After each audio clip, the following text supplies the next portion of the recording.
But let me quickly share these 12 tips to make your New Year resolution stick. Number one, desire for change. You got to want a change. I call it the holy discontentment. All right? You got to have this dissatisfaction with the status quo. You got to say, you know what?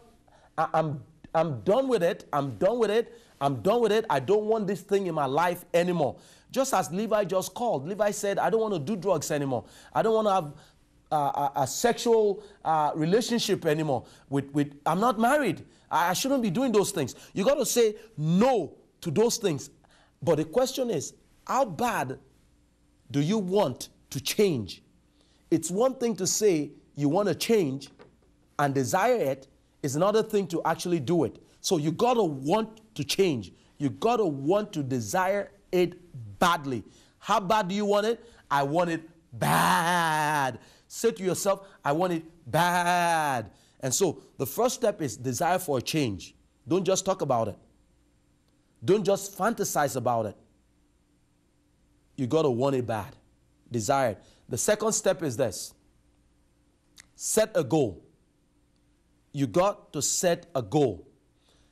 I call it, or you might have heard it, SMART goal. You got to set a SMART goal. SMART is an acronym that stands for, S stands for specific. You got to be specific with your goal. The S in SMART stands for specific.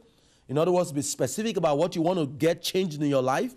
The M in SMART stands for measurable. You got to measure your goal. Make sure you can measure it.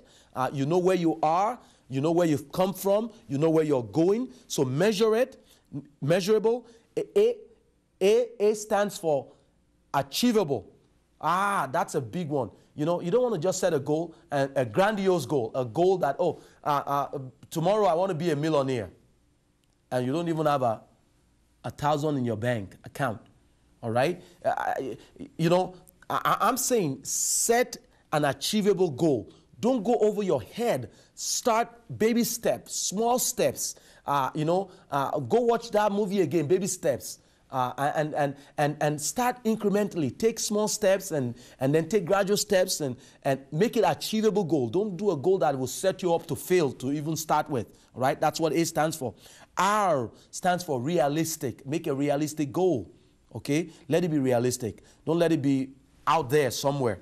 All right? And then the T stands for the timeline. Set a time. Say by 6 months from now, this is what I want to see happen in my life. All right? So set a goal, desire a goal, and then the third one is this.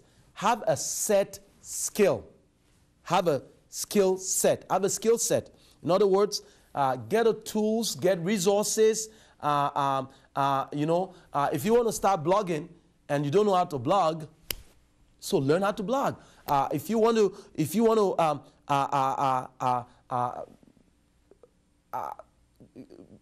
develop your professional competency so you can get up to that next level where you're working, then maybe you need to take some course. You need to take some classes. You need to take some professional development to help you get to that managerial level or whatever you're desiring. Or if it's an habit you want to kick, then maybe you need to go get some help to help you manage the habit, to help you manage the addiction so that you have a set skill to be able to say no to the things that you are planning, desiring to accomplish for the new year. Okay, number 4, have confidence. Philippians 4 verse 13 says, I can do all things through Christ that strengthens me. In other words, everything you desire to do, you got to have confidence that you can do it because God is your resource, because God lives in you, Christ lives in you, and you can accomplish it. So have confidence. Number 5, draw from a supportive environment. Okay? Draw from a supportive environment. In other words, make sure you're not hanging around with people that would drag you down and pull you down. Hang out with people that would pump you up, encourage you and build you up, and challenge you to greater things and better things. Okay? All right. Number 6. Okay, let's keep moving on. Number 6, celebrate small wins. All right? Celebrate small wins. In other words, keep track of your progress, all right? Don't wait till you really lose all that weight or you really kick that bad habit before you celebrate. You know, when you lose 1 pound, you lose 2 pounds, celebrate it. Go, yay, I've lost 2 pounds, and let people know it with you, right?